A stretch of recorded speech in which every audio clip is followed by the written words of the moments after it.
No.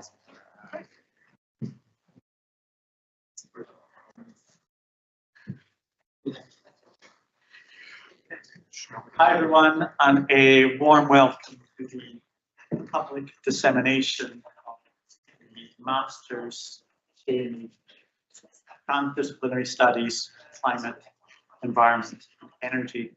My name is Alasdair Skelton. I'm a professor of geochemistry and petrology at Stockholm University. I'm going to present the Masters program to you, where we are today, what our hopes are and visions for the future, and a little bit about our fears and the things that concern us. And I'm going to do this together with my wonderful colleague, Professor Anna Sobek from the Department of Environmental Science at Stockholm University, and you'll learn why I'm saying wonderful in this presentation. If I could have my slides, please. While we're changing slides, it was kind of a fun start given this presentation because I've just been filmed for the Citizen project. Apparently I'm a citizen, which means I belong to this community, which is kind of fun. And I went with a wonderful film team of youth from Salzburg who took wonderful care of me. And then I just walked off and forgot to ask them the way back. So the reason I might look a little disheveled is I've been running around the city trying to find where I started. Which is why it's the late start. If you're following this online, you won't know it's late because you just turned on the video because you felt like it. But if you're in the room, that's why it's a slightly late start. And it looks like the slides are here. Thank you so much. So what I'd like to do is I'd like to tell you what we are creating, and then I'm going to share our story. And it's going to be a little bit personal, how we actually got to where we are today. And where we are today is where I'm going to hand over to my friend and colleague Anna, who's going to tell us about where we're going from here. And again, that will make sense as we move through this. But if I begin with, let me just wonder if that's the right button, probably not, because nothing happened. Oh, yes, it is. So our vision, what are we actually trying to do? This picture, in a way, was given to me by the person who got me into this, a guy called Professor Kevin Noon, and it's a symbol of the Anthropocene, which somehow I find this a beautiful visual expression of where we are today. In so many ways, we have a complex relationship with nature, a relationship that we need to rebuild. And this, I guess, in this picture we see nature taking over, which actually is quite possible, and something we probably need to respect. But what we're going to do here, our vision is that is for scholars with a disciplinary background from their bachelor's degree in anything of the natural sciences, the social sciences, law, or the humanities to become transdisciplinary scholars. Why? Because we want them to be capable of taking on the challenges of the Anthropocene. And I'm using that word, Anthropocene, despite the fact that a bunch of geologists from the International Commission of Stratigraphy banned it and said that the Anthropocene doesn't exist, because the Anthropocene is a beautiful concept that, okay, it originated from geology, but it's now owned by the world. It's not for geologists to take it away. So the Anthropocene, our time, the time that human influence will be seen in the geological record. So you need a completely different type of scholar to take on the challenges that are being faced today and will be faced in the future. And in many ways, this program is my apology to the next generation. It is an attempt to give our next citizens a chance to take on the real enormous challenges that I know that they're going to be facing. So who are we reaching out to? Who are our young scholars? Our scholars are young people who are seeking a career working perhaps at local, regional, national, or European, or even global level on the societal transformation that absolutely must happen. This is expressed, if we think in a European context, by the European Green Deal, except for I don't like one part of that because it talks about this idea of growth, which doesn't work.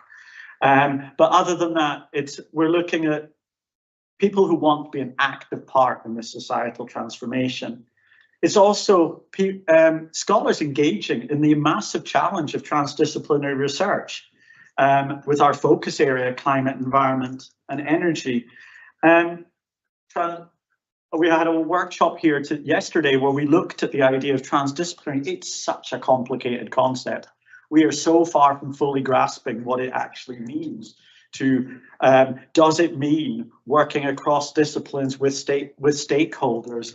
Does it mean transcending what we thought disciplines were? It's a hugely complicated, fascinating area. And we're learning together with our students, with our scholars.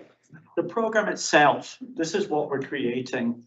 It's going to consist of an obligatory first semester, and that's going to be focusing on transdisciplinary studies of climate, environment, and energy, and that will be physically at Stockholm University, which is where Anna and I come from. They will be followed by a choice of 2-semester disciplinary or transdisciplinary study tracks. Each of them will be offered by 2 universities within the CIVIS Alliance. And the final part will be an obligatory 30 ECTS thesis focusing on, again, the topic of the program, Transdisciplinary Studies of Climate, Environment and Energy at a university within the CIVIS Alliance. Our hope is that a student reading here will have 2 or 3 core universities that they belong to, and that they will interact with scholars from our huge and strong network of 17 universities in Europe and Africa at various parts of their education. How much of that vision will we realise? Some of it, maybe not all of it, but it's where we're looking for, is where we're looking towards. So this first semester, what will the students be doing? They'll be learning about system thinking. They'll be learning about climate, environment and energy from perspectives of natural sciences, social sciences and law and the humanities. And they'll be learning about transdisciplinary methods for creating knowledge. And after partaking in this semester, our hope is that our students will be able to speak each other's academic languages. Hopefully a few other languages across Europe. But if we're going to be honest, we hide our disciplines within a massive terminology that make them impenetrable to others. We're going to hopefully break those barriers down, unwrap the disciplinary concepts that we use every day. What do they actually mean? What do we mean by radiative forcing? What do we mean by these concepts that are so central to our disciplines? What do we mean by the UNFCCC process? What do we mean by nature-culture duality? All of these challenging things, how are we going to bring them? How we need to be able to speak across the boundaries and creating knowledge, not for communities, but with communities. So we're working with the communities that are facing all these challenges and not coming down from outer space with a, you're going to do this, but working with them to create solutions. The study track. We're working on 9 study tracks, which students can focus on: environmental humanities and law, environmental social sciences, energy and matter, environmental science, geoscience, climate change science, environmental risks, transdisciplinary studies, and global change biology. So we're working on 9 study tracks. The abbreviations are the different universities within the Alliance. And at the time I'm speaking now, each of our partner universities within Europe is represented one or more times on that list. And then, of course, there's a thesis. I'm sorry, the pictures are actually a bachelor's thesis, but that's what I can find on my computer. It should be a master's thesis, but you just have to live with that. The one on the front's about the place where they discovered the 5 elements in the periodic table. So the final part of our program will be an obligatory 30 ECTS thesis focusing on the topic of the program, Transdisciplinary Studies of Climate, Environment and Energy. And it'll be hosted by a university in the Alliance. And after writing and presenting their thesis, our vision is that students will be able to read and understand relevant literature from disciplines other than their own. I've tried to do that, actually. I've tried to read and understand literature in the humanities. And it's a completely different language. It is an amazingly difficult thing to do. But after you read several papers, you realize there's a structure for them. They're not just fluff. They're actually and they're absolutely rigorous. They follow an absolutely solid method, and they're all very similar. And after you break that barrier, they're not so scary anymore. I stress we're not visiting a scholar coming from the natural science will be writing papers in the humanities. We're not that ambitious, but being able to read them and apply transdisciplinary perspectives in research and communicate research to a transdisciplinary audience. I would expect a scholar leaving our university, our program, can explain what we actually mean by system thinking. Someone can explain it to me at some point, maybe even I'll understand. What do we actually mean by the greenhouse effect? Yeah, of course, all of you in the room think you understand it. Do you really? Do you really know how it works? Do you really know what the long-term carbon cycle is? Do we really understand how a decision becomes, how a brilliant scientific idea becomes policy? Do we know how the Montreal Protocol happened? There are so many things that we need to understand, and we need to be able to communicate. So our scholars, here's a group of them on a Swedish island working together, a group of our potential scholars. They will be part of a community and from their various disciplinary backgrounds.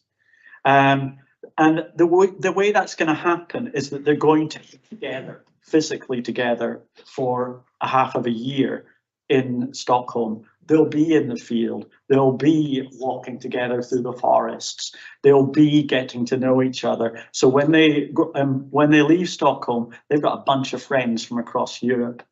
But then they're going to go to different universities, and we're going to keep them communicating with each other, meeting each other, yes, online.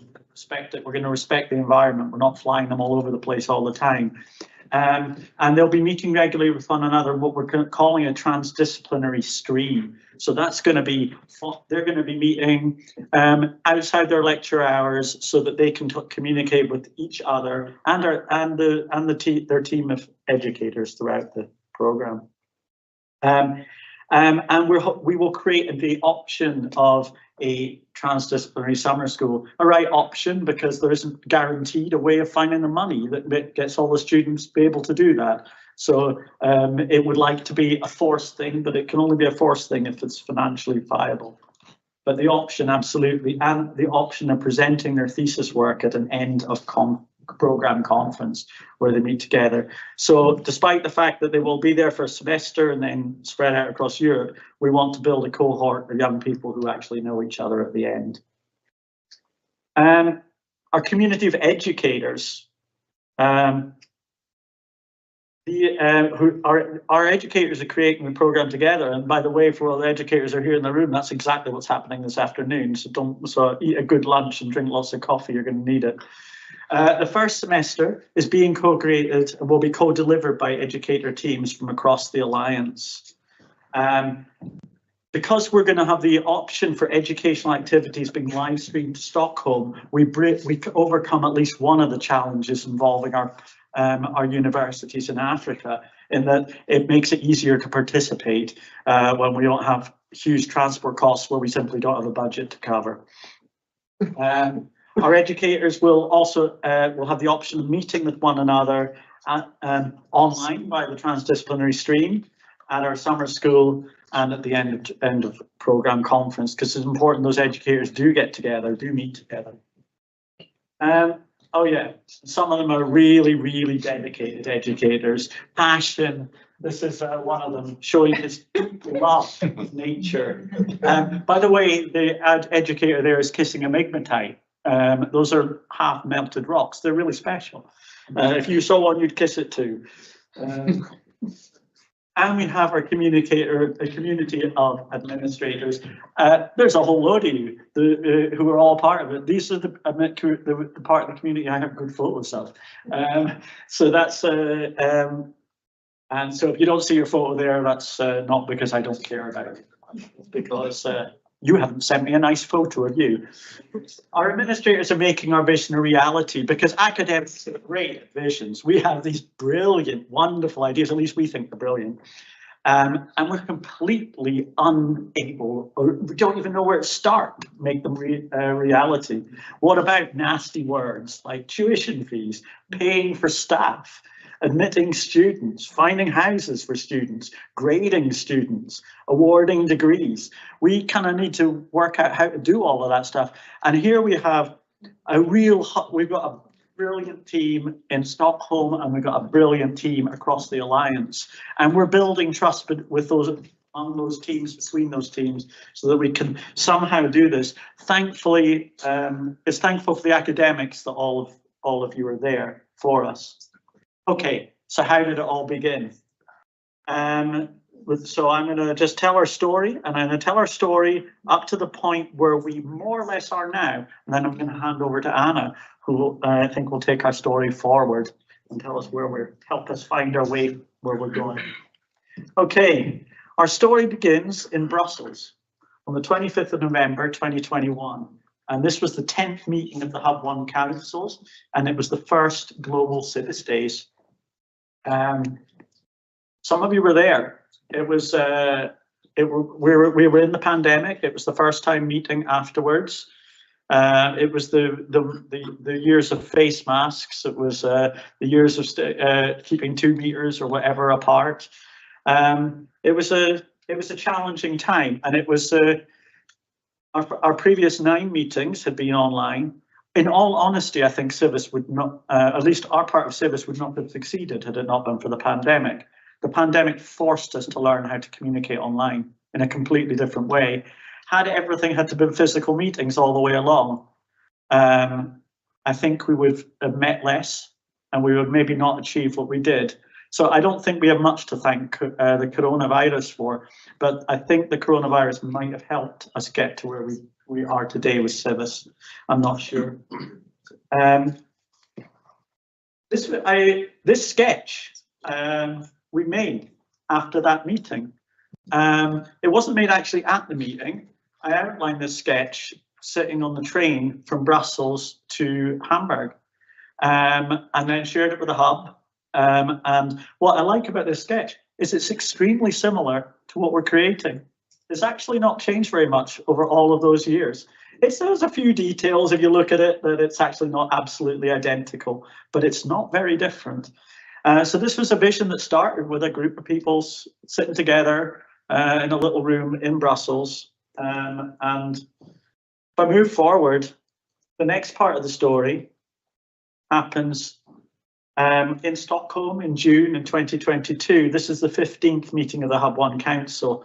It's on Ute, which means the outer aisle, or in Scotland we would call it the Fair Isle, which is actually meaning the Far Isle. And there we created a MOOC. Now this program is not a MOOC, but we created a MOOC to get to know each other. And by the way, if you haven't seen our MOOC, it's really nice. And I'm hoping that we're going to get this also. It's currently on FutureLearn. I hope we're going to get it on the Civis platform. This was a wonderful occasion. Yeah, and here we've got one of our wonderful Civis team. I won't say her name because she's looking at the picture now and cursing me. I can see from there. Everyone, we're filmed giving lectures together, and it was a wonderful experience where I think we built a team of people who we actually really like each other and we really care about each other. And we also created something cool. The MOOC is really, really nice. But the most important thing is we created a team. we're passionate about making this thing happen. The next part of the story happened in Glasgow, except for it didn't. It happened in Edinburgh. I didn't actually realise this was a bad thing until I booked the hotel in Edinburgh. That Edinburgh, for me, I am from Scotland, as you might be able to hear from the appalling dialect, and I looked for a hotel in Glasgow and couldn't find one, so I just went to Edinburgh and booked one in Edinburgh, and that's close enough. Now I understand Edinburgh isn't part of Civis, Glasgow is, and I say the distance from Edinburgh to Glasgow is the circumference of the Earth, minus 70 kilometres. Those are two very, very different cities. So my apologies to all the Glaswegians in the room that I mixed up your city. But anyway, it was a great time together. We sat in one of these ancient old Edinburgh houses that the university rented to us at an exorbitantly expensive rate. Glasgow would have given us a place for free because they're nicer. We also enjoyed some time at Sicker Point, which is the most important geological locality in the world because it's where we discovered deep time. It's where we learn that what it actually means to become geological actors and reshape our climate. What you see there is one set of rocks above another, separated by 100 million years. And of course, our educators want to get down and see there. And we worked on the program there. And then the next part of the story happens in Tübingen in 2023. It was the only meeting of the Hub 1 Council that didn't have a number. So it was between meeting 24 and 25. It was the 24th and it makes me think of the platform in Harry Potter 9 3/4. It was the meeting that didn't really happen in a sort of virtual magical space. So maybe this didn't actually happen at all. Maybe it was in my imagination. And in the fair city of Tübingen, we advanced the program further together. And by this point, we've got a much bigger integration from Stockholm, and this becomes important because I think in Stockholm I viewed as a bit of a problem because I sort of get these ideas and go a bit wild and then don't really know how to make them happen. But we have a wonderful people in Stockholm who supported me with my follies all the way along and have turned moving this towards reality. So it's really good having all the people from Stockholm there for the first main time. And then we continued in Rome. In 2023 at our 27th meeting, and we were wonderfully hosted, and this was an important point, and this was a point where I realized that myself, I'm not actually good at all the negotiations and making things happen. And we brought and together with a guy called Joachim Edger, I chair the education board, Stockholm University. I did. Now it's my job to do it. He's moved on to this, as you'll find out in a second. We brought Joachim there. Joachim is really, really important for the process because Joachim is absolutely brilliant at negotiating and bringing people together, at listening, and has moved this process from nice idea to closer to a reality.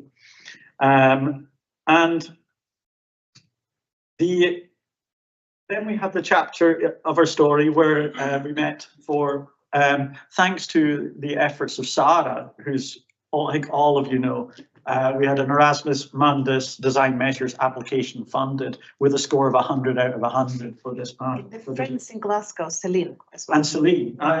So it was Sarah and Celine put this wonderful application together and brought in money to bring everyone together. And this was a very important meeting. It was also the toughest meeting of the entire project. We actually were basically almost fighting with each other. It was a hard meeting in many ways, and it was a make or break.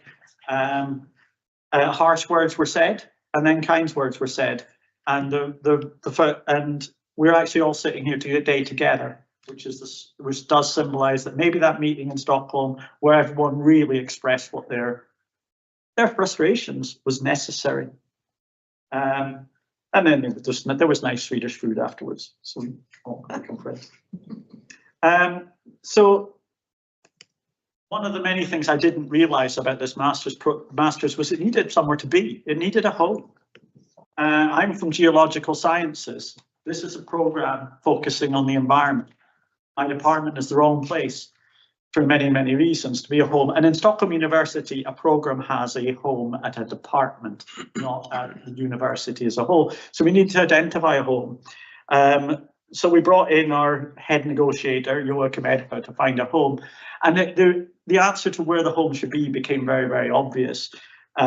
We have a young and thriving Department of Environmental Science. And I say young, it's one of Stockholm University's younger departments. It's I was actually there when this department moved into the same building where I sit.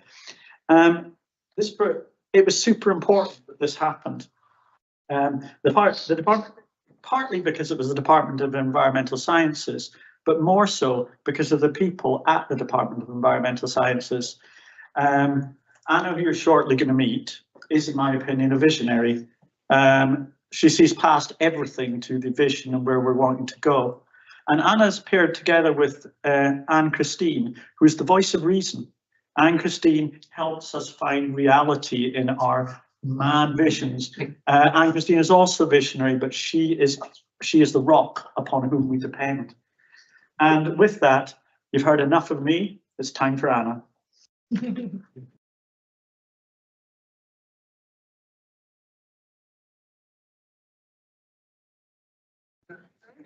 Hello, everyone.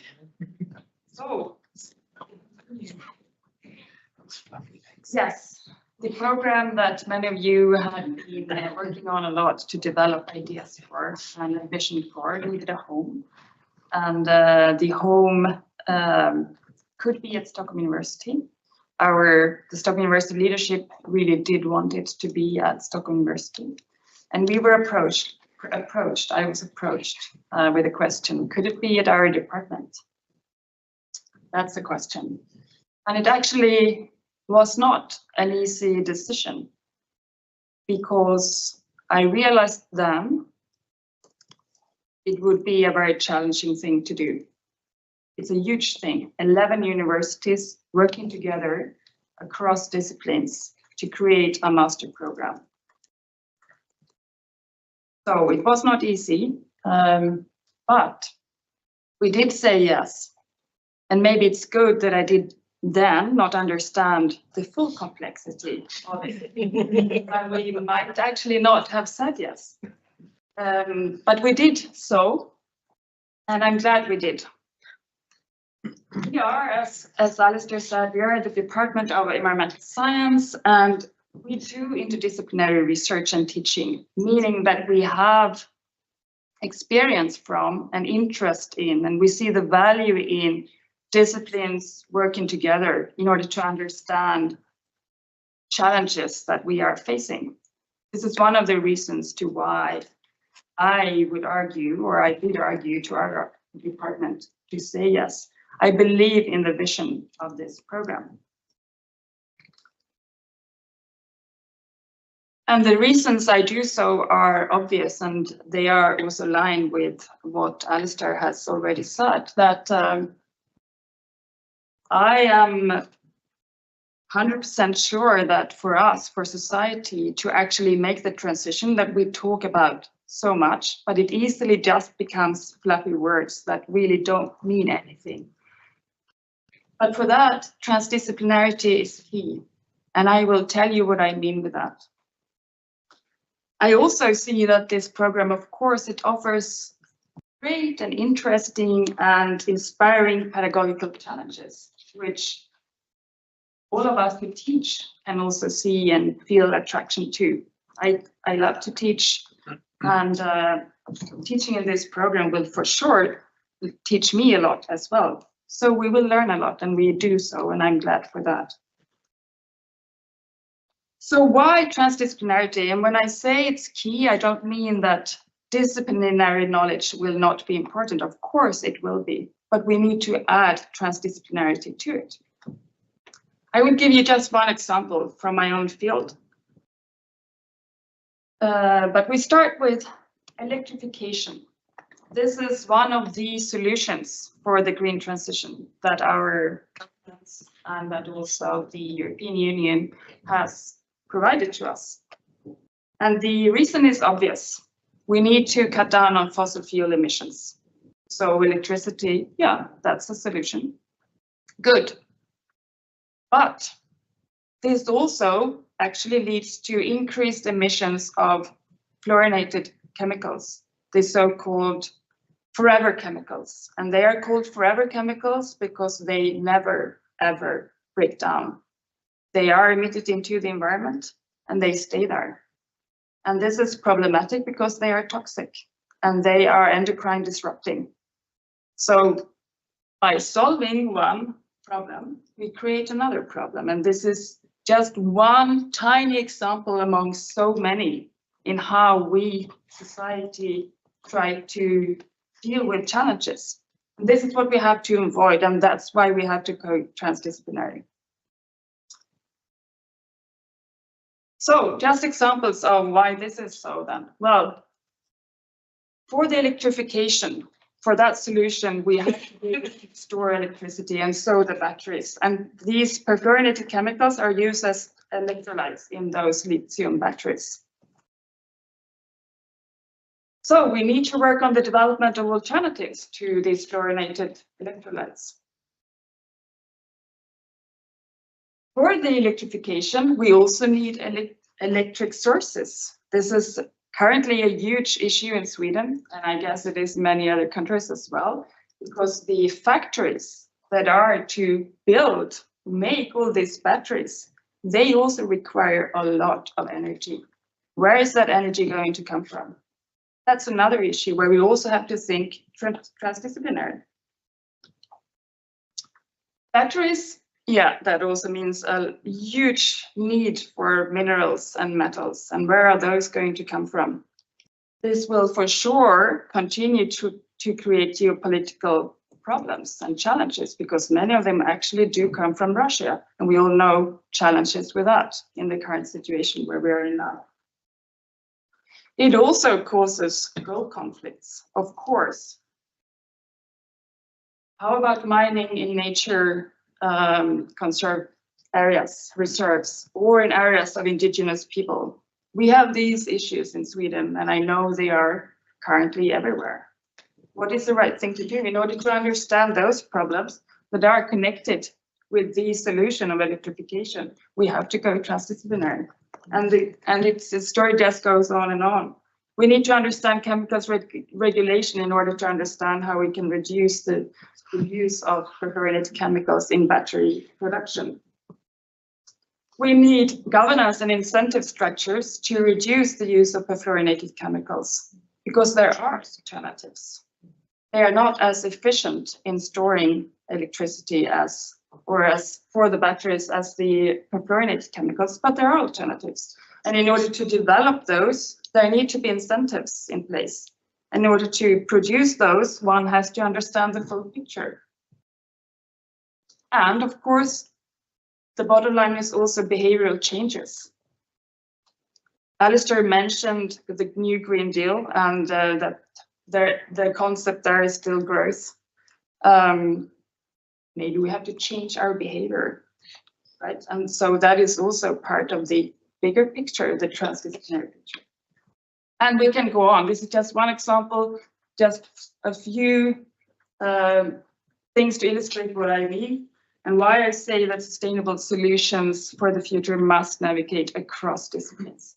We also need disciplinary expertise, of course, but we also need to educate young people that can see the bigger picture in order to avoid progress traps like the ones that we are creating right now. So how can we do this? It's easy to say that we need it. How can we do it? Well, I don't know, but we will try. So with the previous slide, I wanted to show you what I think is really needed. And with that, I mean that instead of going deep as we do in disciplinary education, we have to create a sort of depth from the breadth. Meaning, still, and here's a fine and difficult balance between being too superficial, so just, touching upon things and not really knowing anything about anything, to actually understanding and at a deeper level, the bigger picture. And this is what we want to achieve. And we will have to learn as we go along. I cannot tell you that we know already now how to do it. But as Alasdair has already said, we will have one transdisciplinary semester, the first semester of the program. And by the way, the program is planned to start in September next year. So we are really creating this right now, and many of you in the room are part of that process, of course. And then we have the mix of transdisciplinary and disciplinary semesters, which I think is also important, and it is a good thing about the program. Alasdair also mentioned the stream, and I think this is important for the how, because this common transdisciplinary stream, it will provide the students with examples, maybe of the kind that I just showed you about electricity. And there are so many different examples to provide the students with cases where a transdisciplinary perspective is helpful, and to guide students into actually gaining that transdisciplinary knowledge.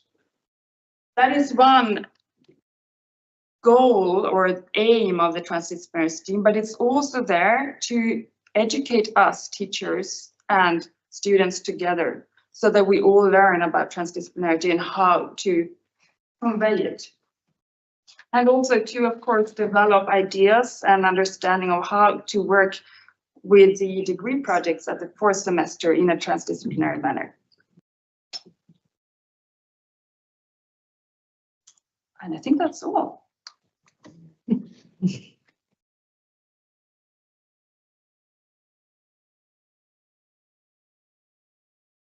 And if you want to learn more about the program, the award-winning poster is on the wall on this bullet board right here. This poster submitted by Sarah and Alex, and the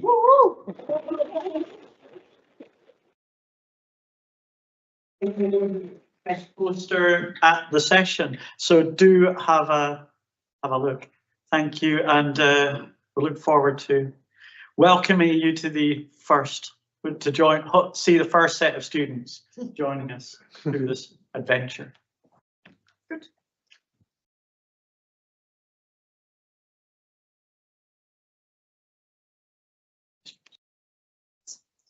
Any questions, or we just disappear and let everyone have it? Let's let everyone have lunch. Yeah, okay, everyone, you're free to get lunch. Our session ended early. We want extra pause.